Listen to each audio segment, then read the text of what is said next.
I'm going to be talking today about, after Kitzmiller, what's next for creationism. And the connection to Darwin Day may not be immediately apparent. So let's remind ourselves first of the scientific contribution of the man whose life and achievements we're gathered here today to celebrate, Charles Darwin, whom you see here at the ages of 7, 31, and 71, respectively. There are two of his scientific contributions that I want to mention in particular: common descent and natural selection. And I mention these not only because of their scientific importance, but because of their religious significance. First, then, common descent. This is the idea that species of living things were not separately created, but are instead genealogically related in a tree of life, as you can see in this page from one of Darwin's notebooks from 1837. He thinks, it says on the top left. Darwin wasn't the first person to introduce the idea of common descent, as I think Richard Carrier will remind us, but he was the first person to make it really scientifically credible after people had failed to do so, including his own grandfather, Erasmus Darwin.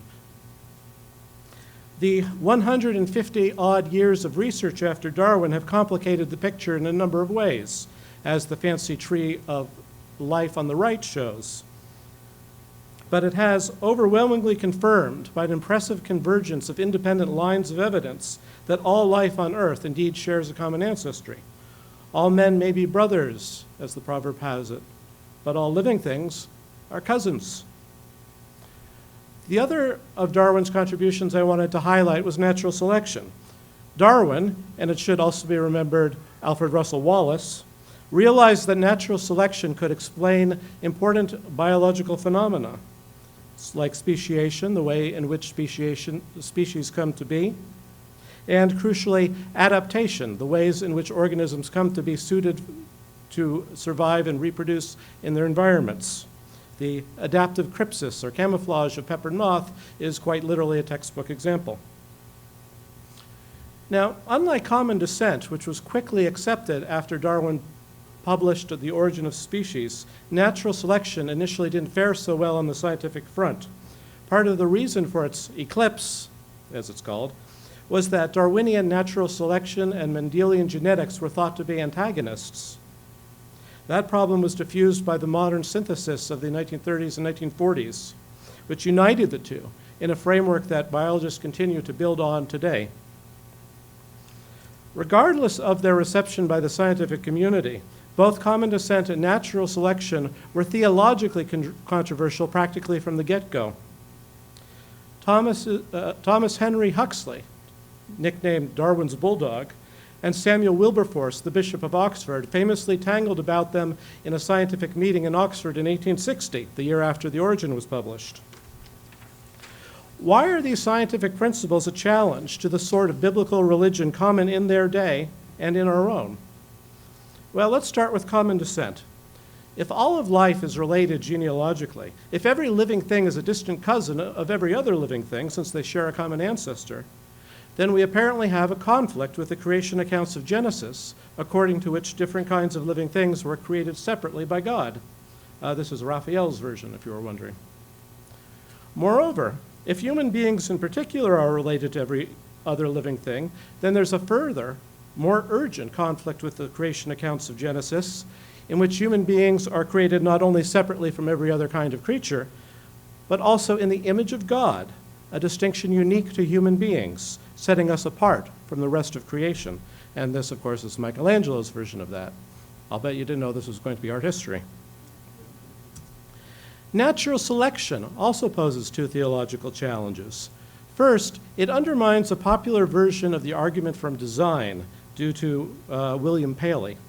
Paley, the fellow in the hat here, whose work Darwin read and admired, argued that just as a watch's arrangement of parts to perform a specific function, timekeeping, bespeaks the existence of a designer, so too does an eye's arrangement of parts to perform a specific function, enabling its possessor to navigate around the world, bespeaks the existence of a designer.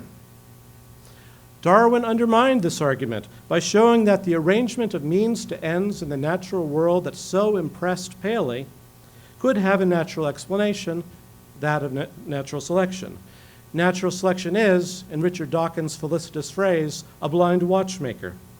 And the result is that the availability of natural selection as an explanation of adaptation seems to make God's creative activity, at least as regards life, unnecessary. Now, there are other cases in which a theological explanation like design has been supplanted by a natural explanation, and there hasn't been so much religious resistance. One might occur to you. Take meteorology, for example.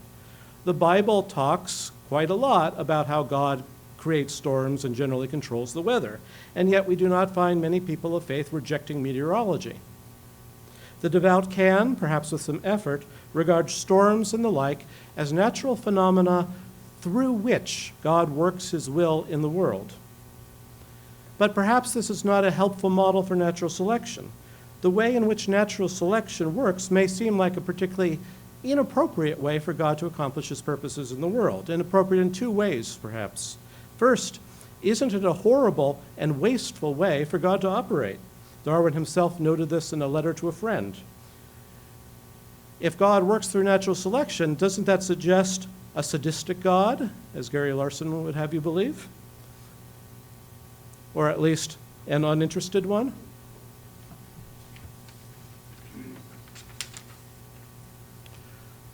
Second, natural selection doesn't seem to have any intrinsic goal. It merely adapts organisms for their immediate surroundings, but it has no preferred overall direction.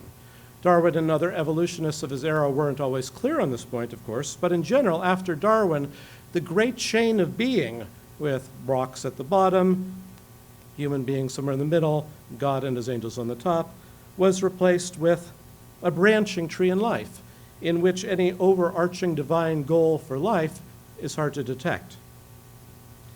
Now, the fact that Darwin's scientific ideas, common descent and natural selection, pose such theological problems to the sort of biblical religion prevalent in his day and in our own wouldn't be a problem if his ideas weren't any good, if they were merely the outmoded and dismissible brainchildren of a bearded Victorian amateur, the sort of thing that can be joked or, as you see, caricatured away. That's from Punch, I believe. But common descent and natural selection cannot be so easily dismissed. If I were to give an award for the single best idea anyone has ever had, I'd give it to Darwin. That's not my judgment. That's the judgment of the philosopher Daniel Dennett in his book, Darwin's Dangerous Idea. I may say that I was once inclined to agree with him, and then Trader Joe's started selling sweet sriracha uncured bacon jerky. Be that as it may, when it comes to the sciences, evolution is triumphant. As the great geneticist Theodosius Dobzhansky, one of the architects of the modern evolutionary synthesis, famously said, "Nothing in biology makes sense except in the light of evolution." And just in case you're inclined to regard that as an idiosyncratic judgment on Dobzhansky's part, practically every major scientific organization in the country and around the world is on record as firmly asserting the scientific bona fides of evolution. These include the American Association for the Advancement of Science, which describes evolution as one of the most robust products of scientific inquiry, and the National Academy of Sciences, which says it is one of the most strongest and most useful scientific theories we have. So when a recent poll found that 98% of American scientists accepted evolution, nobody was particularly surprised. Alas, not everyone is on board. The same poll found that only 65% of the American general public was okay with evolution, with 31% preferring humans have existed in their present form since the beginning of time instead. Different polls vary somewhat, but this massive disconnect between scientists and the public remains. And this disconnect manifests itself not only in individual ignorance and denial, but in attempts to influence public education, even misspelled attempts. That's kind of odd, isn't it? When scientists accept and overwhelmingly accept the principle, regarding it as central to a major scientific discipline, you'd think people would be okay with teaching it in science classes. If you want to know what to teach in a science class, might you not want to consult some scientists? Certainly that's what the major scientific organizations in the country, science education organizations in the country do. They are firmly on record as asserting the pedagogical importance of including evolution in science education. including the National Association of Biology Teachers, which recommends that evolution be a major theme in science education, and the National Science Teachers Association. Yet, right now, even as I speak, there are laws on the books in 4 states, Kentucky, Louisiana, Mississippi, and Tennessee, that undermine the teaching of evolution in the public schools in various ways, and attempts to pass such laws are sadly common. Currently, in 2006 and early 2006, 4 states, Florida, Iowa, Oklahoma, and South Dakota are considering similar laws. I take it back, the South Dakota one died in committee on Thursday. We usually see 6 to 10 attempts per year, but of course the year is young. Even in the absence of such legislation, the situation with regard to evolution education in the public schools is, when you come to investigate it, nothing short of unsettling. In many biology classes, evolution takes a back seat, as the New York Times reminds us. Origins of species, in many schools, the dog ate that chapter. Anecdotes and impressions about the parlous state of evolution education are rife, but there's rigorous data too. A national survey of public high school biology teachers conducted in 2007 revealed that about 13%, 1 in 8, were presenting creationism as scientifically credible. Only a few, 2%, were skipping evolution altogether, but 1 in 6 were skipping human evolution in particular. And perhaps even more disturbing than any of this, 6 in 10 of these teachers were teaching evolution half-heartedly, with qualifications or disclaimers less than forthrightly. I don't like those odds. So how did we get to this point? How did this happen? Well, the 19th century biologist Darcy Wentworth Thompson is supposed to have said, everything is the way it is because it got that way. Actually, he didn't say that. The 20th century economist Kenneth Boulding, who was a fan of his, offered that as a paraphrase, but still a great line. And the point of it is that to understand the present, you have to look to the past. So let's do that. 100 years ago, in 1916, there really wasn't any significant controversy about the place of evolution in public school science education in the United States. 90 years ago, in 1926, there was plenty of controversy. In the wake of the 1925 trial of John Thomas Scopes, a young schoolteacher in Dayton, Tennessee, who was tried for violating the state's law banning the teaching of evolution. Well, what happened in those 10 years?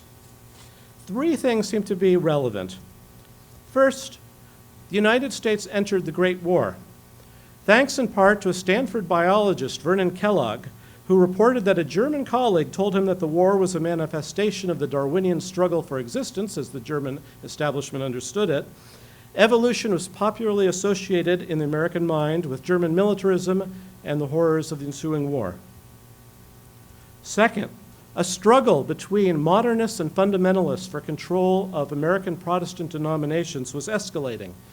Modernists seemed to be prevailing, so the fundamentalists organized under that name and published a series of pamphlets that you see stacked here called the Fundamentals between 1910 and 1915 to articulate their position and stake out their claims. Not all of these pamphlets were anti-evolution, but fundamentalism as a social movement soon hardened to include full-fledged creationism. And third, American public education was broadening after the war. Many students, particularly in rural areas, were being exposed for the first time to more than just reading, writing, and arithmetic, with books like George Hunter's A Civic Biology, which included the concept of evolution, illustrated here, being used in the classroom. And many parents didn't cotton to this broadening of their children's cultural horizons.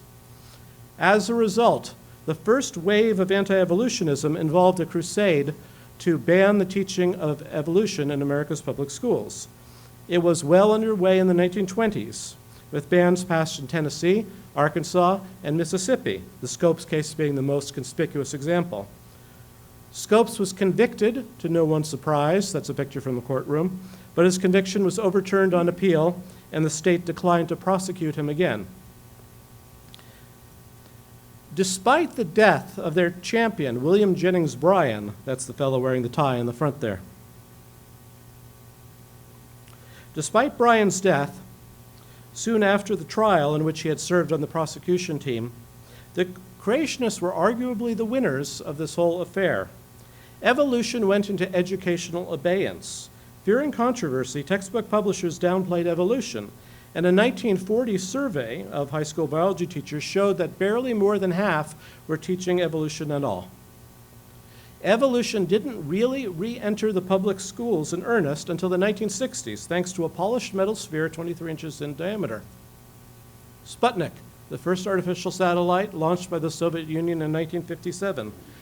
Fearing a loss in the space race, the United States government poured funds into improving science, which included science education, which included biology education, which included evolution. In Arkansas, one of the 3 states with Scopes-era bans on the teaching of evolution, a young Little Rock teacher named Susan Epperson was told by her school to start using a new biology textbook, which had been revised to include evolution. That would force her to violate the state law. She sued the state. The court wound its way to the Supreme Court, which in 1968 ruled that the ban violated the First Amendment. With evolution back in the textbooks and in the classrooms, and with legal barriers to its teaching falling under challenge or being quietly repealed, as in Tennessee, the stage was set for the second wave of anti-evolutionism. It no longer being possible to ban the teaching of evolution in the public schools, the creationists instead sought to balance the teaching of evolution. Well, balance it with what? In the first instance, with the Bible. This fellow is Russell Artist. He was born in 1911 and died in 2000, so we can conclude that that's a portrait of Artist as a young man. Okay. Artist was a biology teacher at a Christian college in Tennessee, a member of the Creation Research Society, a pseudo-scholarly band of creationists, and co-author of this creationist textbook published in 1970. The Tennessee State Textbook Commission would not adopt this text for use in Tennessee's public schools. So thanks to Artist's urging, in 1973, the Tennessee legislature passed a law requiring the textbooks that discuss evolution presented as a theory, not a fact, and that they give an equal amount of attention to other theories, including but not limited to the Genesis account in the Bible. Now, this law was challenged swiftly in both state and federal courts. The federal case was Daniel versus Waters. Joe Daniel, seen here, was a zoology professor at the University of Tennessee. Waters was the chair of the textbook commission. And the court swiftly ruled that the Tennessee law violated the constitutional guarantee of separation of church and state. In part, that was because the law explicitly gave a preferential position to the book of Genesis, the biblical view of creation, and in part because the law explicitly provided, you'll love this, that occult or satanic theories were not protected, further indicating the religious motivations and effect of the law. There is a well-known engraving by Gustave Doré. Some people will tell you that it shows the fall of Satan from heaven as imagined in Milton's Paradise Lost, but I happen to believe it shows him being banished from Tennessee textbooks. So, creationists could not balance evolution with biblical creationism. In the second instance of the balancing strategy, then, creationists attempt to balance evolution with something called creation science, or sometimes scientific creationism. So what is creation science? In content, it's probably what you think of when you first think about creationism, because it's now the dominant form of creationism in the United States.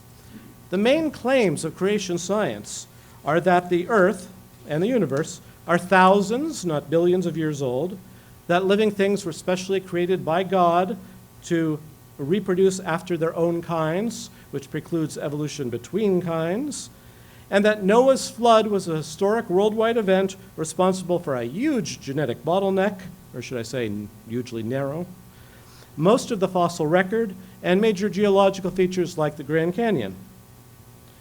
Now, this secularization of biblical creationism was hugely influential. In the late 1970s and the early 1980s, there were widespread attempts in literally dozens of states to require equal time in the public schools for creation science.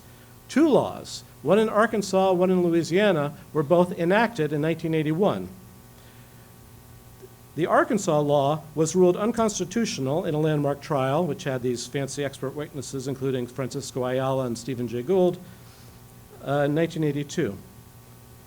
Now, one reason the Arkansas law went down so quickly and so comprehensively was because the law was very specific. I won't read all these provisions, but as you can see, the Arkansas law talked about creation ex nihilo, from nothing, a religious concept, evolution only within kinds, a worldwide flood, a young earth. Only one major world religion has anything to do with these, and it's not Buddhism.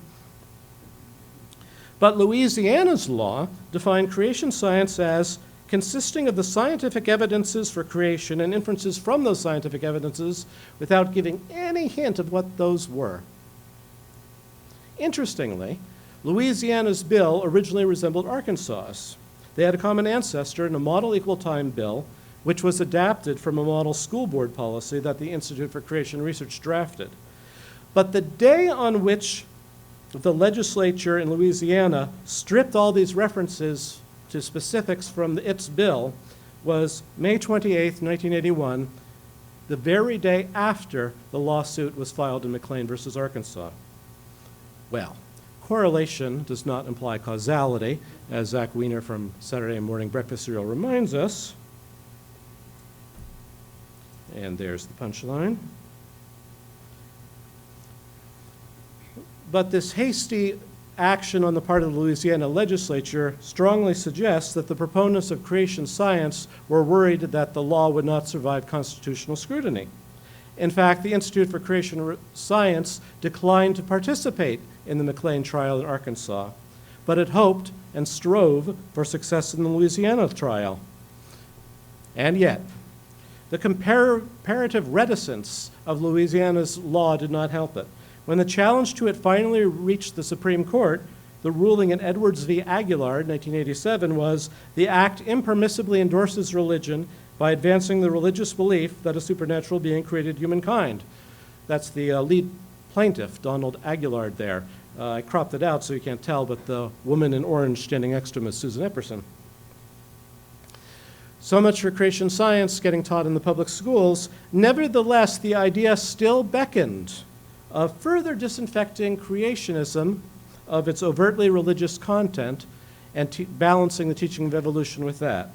So in the third instance of this strategy, something called intelligent design was concocted and promoted by people like Michael Behe, in his plaid shirt there, a biochemist at Lehigh University, and books like Of Pandas and People, of which more later.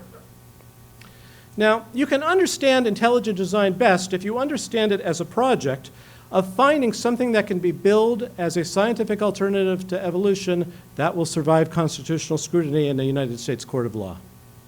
So its proponents deny that their view entails any particular conception of the intelligent designer. It could be God, they say, but it could be aliens from outer space, or it could be time travelers from the far future. I am not making this up. Similarly, the intelligent design movement strives to maintain a big tent in which all anti-evolutionists are welcome to shelter, be they young earth creationists, old earth creationists, ultra-Orthodox Jewish creationists, Islamic creationists, Hare Krishna creationists, New Age creationists. Yes, creationism does come in many flavors, although not, as far as I'm aware, Sriracha. So, in general, the intelligent design movement takes no official position on the issues that divide anti-evolutionists. Maybe the Earth is 4.5 billion years old. Maybe it's 6,000 years old. Maybe, as with the Hare Krishna creationists, it's trillions of years old. Likewise for common descent, likewise for Noah's flood, whatever you like, as long as you reject evolution, is the motto of the intelligent design movement. Well, almost. About the only anti-evolution group unwelcome to shelter under intelligence design big tent is a clone-crazed, alien-worshipping, free-love UFO cult run by a former race car driver. That would be the Re-Aliens. Their public announcement of support for teaching intelligent design in the public schools in 2002 was met with stony silence. But their exclusion from the big tent was presumably not principled, but only tactical. For intelligent design, again, is highly non-committal. Its central message is that somewhere, at some point in time, some intelligent agent did something for some reason to affect the history of life somehow. And yet, given that most students in American public schools are going to have preconceived notions about where, when, who, what, how, and why, the intended and likely upshot of teaching intelligent design as scientifically credible is clear. And make no mistake, despite the protestations and pretensions of its promoters to be interested in scholarly, intellectual, scientific discourse, the primary target of intelligent design was the public schools. Of Pandas and People was the first book to use the phrase intelligent design in this specific sense, and this book was published for use as a supplementary high school biology textbook. In its attempts to target public schools, however, intelligent design received a serious setback in 2005. In Dover, Pennsylvania, there we are, the school board's attempts to get equal time for creationism mutated eventually into a policy that students will be made aware of gaps/problems in Darwin's theory and of other theories of evolution, including but not limited to intelligent design. This policy was then implemented in a 4-paragraph disclaimer which teachers were told to read to students in the classroom. The teachers, to their immense credit, refused, and administrators had to go in to do it. Among other things, this disclaimer commended Of Pandas and People to the attention of the students. There were, fortunately, enough copies to go around since anonymous citizens had mysteriously donated 60 copies to the school. 11 local parents had had enough and filed suit. The case was dubbed Kitzmiller versus Dover. The plaintiff's legal team decided to have Tammy Kitzmiller as the lead plaintiff, and there are 2 reasons for this, one of which is public knowledge, that she had a child in the 9th grade biology class who therefore would be subjected to the disclaimer so they could more easily make the case that she stood in to be affected by the policy. The second claim, which got a lot less press, is that the plaintiff's legal team liked her surname. They thought it had a good, solid Pennsylvania Dutch sound. Kitzmiller. So in this dispute, representing the board was a religious right law organization, the Thomas More Law Center. Initially, the Discovery Institute, the de facto institutional headquarters of intelligent design, was going to help, but they squabbled with the Thomas More folks. Various luminaries of the intelligent design movement were scheduled to testify. 3 of them pulled out after that squabble between Thomas More and the Discovery Institute. On the other side, representing the 11 parents, were the ACLU of Pennsylvania, Americans United for Separation of Church and State, and a private law firm in Philadelphia, Pepper Hamilton. The National Center for Science Education, where I work, consulted throughout with the plaintiff's legal team, devoting untold hours to the case. 3 members of our board of directors, Barbara Forrest, Brian Alters, and Kevin Padian, were expert witnesses for the plaintiffs. Well, gosh. After a trial occupying a biblical 40 days, the decision came in. The judge, a Republican churchgoer appointed by George W. Bush, by the way, found that the school district's policy violated the First Amendment to the Constitution because intelligent design fundamentally represents a religious belief. His decision came out on December 20th, 2015, which is why we like to say it was a Merry Kitzmas for the plaintiffs. We have a tradition of writing Kitzmas carols at the office. Now, that wasn't the end of intelligent design. As late as 2013, for example, there was a bill in Missouri that would have required an equal time for intelligent design in the state's public schools. But despite this trend of finding more and more secular-seeming forms of creationism to balance the teaching of evolution, it seems that intelligent design has really got to be the end of the line. You can't really get a lot more vaguer and non-committal than that. And that's why we are entering, and indeed have been entering from about 2002, I would say, the 3rd wave of anti-evolutionism in the United States. It no longer being possible to establish formal policies banning or balancing the teaching of evolution, it's necessary for creationists to establish formal policies belittling it. Obviously, it has to begin with a B. There are a lot of ways of going about it. Catchphrases associated with the strategy include theory, not fact, teach the controversy, academic freedom, evidence for and evidence against, strengths and weaknesses, critical analysis. All of these appeal to secular considerations and Enlightenment values, but they conceal a rather darker agenda. To clarify, I'm not claiming that these are themselves new catchphrases or that using such catchphrases is a new thing with creationists, clearly not. Take, for example, theory not fact. For creationists, to call something a theory is to say that it's speculative or conjectural, a guess or a hunch. This goes back, ultimately, to how the 17th century philosopher Francis Bacon, hey, Bacon again, was understood by 19th century Protestant theologians in the United States, and how their understanding seeped through to modern creationism to such figures as Ken Ham of Answers in Genesis, now the world's most prominent and most lucrative creationist ministry. But, of course, from Bacon to Ham, there's nothing kosher about it.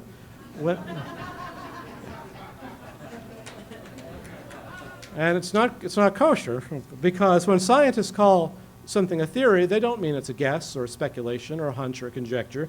They mean that it's a systematic explanation of a range of natural phenomena, which is nothing to sneeze at. A New Hampshire legislature in 2012 was using the vernacular and the creationist sense of theory when he introduced House Bill 1148, which called for evolution to be taught as a theory, meaning as a hunch or a guess, not something to be taken seriously. That may have been cutting-edge anti-evolutionism as far as he was concerned. This bill died a quick and unlamented death. The California Department of Education actually adopted such a policy for evolution to be taught as a theory in 1925, the year of the Scopes trial. I do not believe this is in effect anymore. But this is my point. I am not asserting that merely using such catchphrases, theory not fact, critical analysis, academic freedom, etc., that's not what's distinctive of this third wave of anti-evolution. Rather, it's using such phrases in the absence of supposed alternatives to evolution. Creationists have always had these phrases at hand. What's new is now they don't have anything else. Or, not to overstate the case, nothing else nearly as reliable. And that, in fact, answers my question after Kitzmiller, what's next for creationism? But let's not go home just yet. Let me take a moment to point out, pardon the phrase, the strengths and weaknesses of this third wave. Creationists could once more or less overtly appeal to religious considerations in arguing for banning or balancing the teaching of evolution. They could even engage in hellfire preaching like Billy Sunday, who was an evangelist from the Scopes era, used to smash the chairs around on the stage. I'm not going to do that. They can't do that now in arguing for strategies belittling the teaching of evolution. They have to confine themselves to what the New York Times aptly calls the crafty attacks on evolution. In doing so, they can come across as offering what seem to be reasonable arguments, talking about, shouldn't we hear all views and academic freedom and all that good stuff. And that's a strength.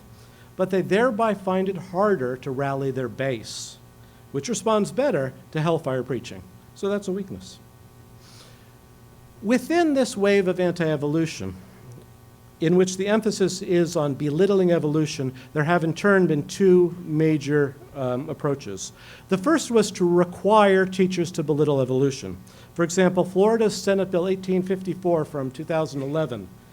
Now, this would have required schools to provide a thorough presentation and critical analysis of the scientific theory of evolution. Well, that sounds good, doesn't it? Until you realize that critical analysis is code for criticism.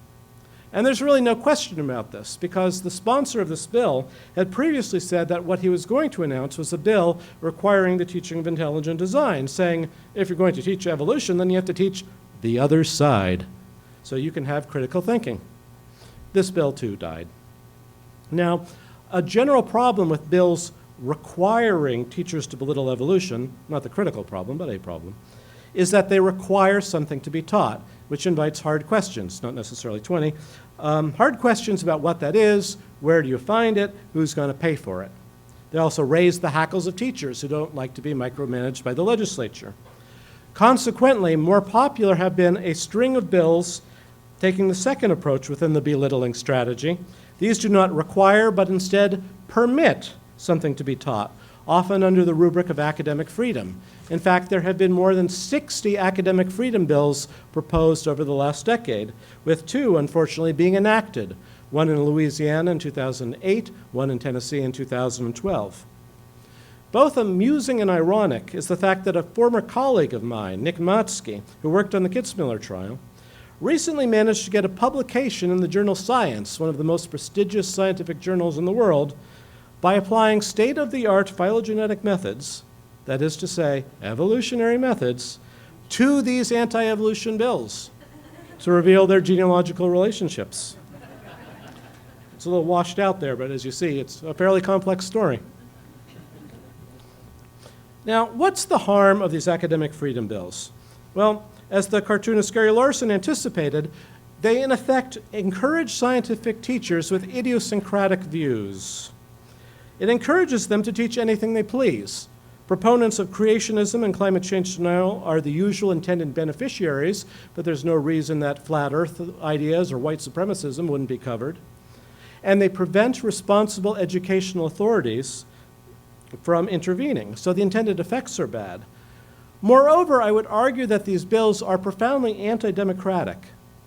As matters stand in the United States, public education is ultimately under democratic control. The people, there they are, vote for representatives at the local, state, and federal level, who then set educational policy that is enacted by administrators through managing classroom teachers. This is so basic in civics that you can represent it all in clip art. But the academic freedom anti-evolution bills prohibit administrators from reining in rogue teachers. This makes public school teachers unaccountable to the public. And I'm sorry to say that although most science teachers are good, thoughtful, responsible people, there are doubtless a few who would misuse this power if they had it. I remind you that 1 in 8 high school biology teachers already teach creationism as scientifically credible in their classroom. How many more would if they were told they could get away with it with impunity? Now, that brings you up to date on the 90 years of anti-evolution legislation and strategy since the Scopes trial, but doesn't cover all of the activity. Also at the state level, there have been, since the 1980s, battles over the place of evolution in standards. Wrong slide, not Roman standards, but state science education standards. And these have been intensifying as standards have been more and more important in American education. So let me say a word. State science standards, which are really hard to find illustrations for, so contemplate these apples instead. State science standards provide guidelines for local school districts to follow in developing their science curricula. And they determine the content of high-stakes statewide science examination, and they're consulted by textbook publishers when they develop their textbooks. Now, as such, they provide creationists with a pulpit.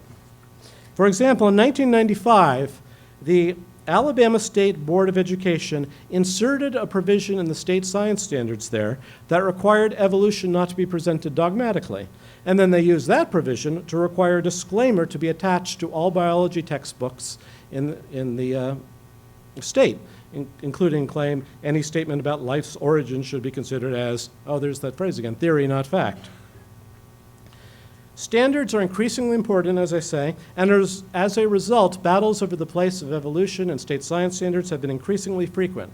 Since 2008, there have been major fights in Oklahoma, Iowa, Kansas, Florida, South Carolina, and Texas, where we have one brewing in Idaho.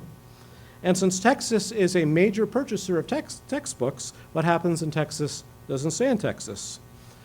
Creationists have been on the losing side of these battles, generally, but not entirely. Even where there haven't been such battles, there's certainly no room for complacency. In 2009, 2 of my colleagues evaluated the treatment of evolution in all of the state science standards then in place. The states marked with the darker colors are worse. Idaho and Washington came out pretty well that time. And there have been some changes in the last 7 years, most of them for the better, I'm pleased to say. There's still lots of room for improvement. These have been basically state-level battles, but where you get the real action is at the local level. All politics is local, as they say. Education is local, too. These are the boundaries of the school districts in the lower 48 states. It's kind of spiderwebby. There are about 15,000.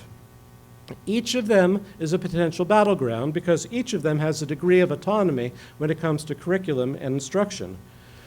This means that there are always opportunities for creationists to try to make some headway in undermining the teaching of evolution. That's one reason that creationism is able to persist.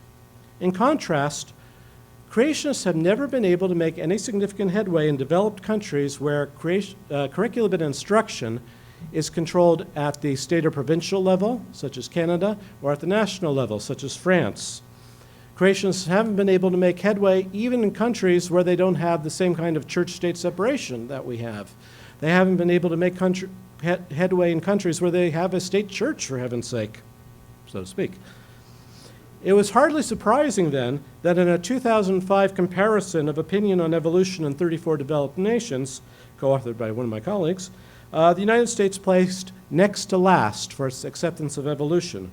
We were beaten out by such scientific powerhouses as Latvia and Cyprus. But we did manage to eke out a win over Turkey, USA. More recent data paints more or less the same picture. Well, what is to be done? Tactically, it's important to fight back against the encroachments of creationists, rebuffing teachers who try to present creationism in their classrooms, and to battle in state houses and courthouses against laws and policies that would undermine the integrity of science education. The National Center for Science Education, for which I work, coordinates activity like this, and we could use your support. You can pick up a button with our Darwin and our website address, and there's also a sign-up sheet to get information from us, either by email or snail mail or both. Operating from our offices in Oakland, California, NCSC serves as kind of a crisis clinic for those facing challenges to evolution education in their communities. That's our new office, by the way.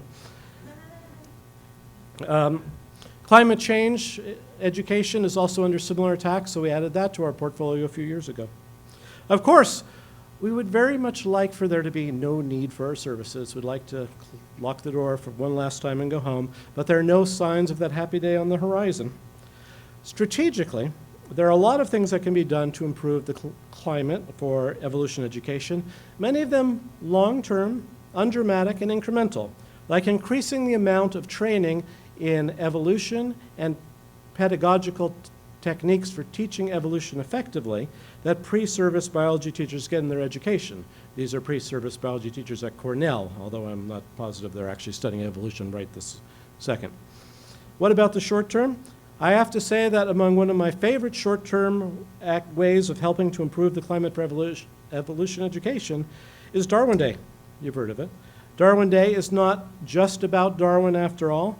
It's about engaging in public outreach about science, about evolution, and about the importance of evolution education and defending it from ideological attacks such as those launched by creationists all too often. That, of course, is practically my day job at the National Center for Science Education, the only national organization dedicated to defending the teaching of evolution against ideological attacks. So talking about the importance of evolution education is my bread and butter. But of course, when I get to do it at a Darwin Day event, it's my birthday cake as well. Thank you.